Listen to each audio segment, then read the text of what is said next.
還錢សងលុយជា錢ខ្ចីលុយ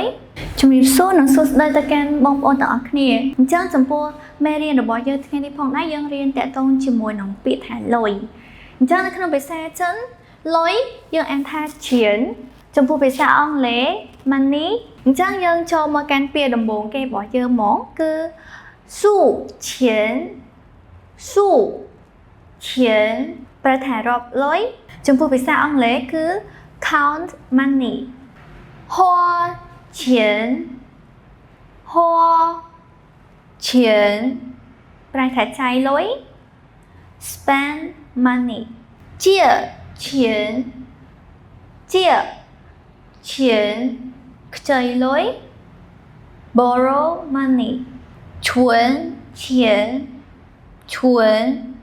钱តម្កល់លុយ deposit money 賺錢賺錢ប្រែថារកលុយឬក៏ make money 換錢換錢ប្ដូរលុយ exchange money 還錢還錢ប្រែថាសងលុយ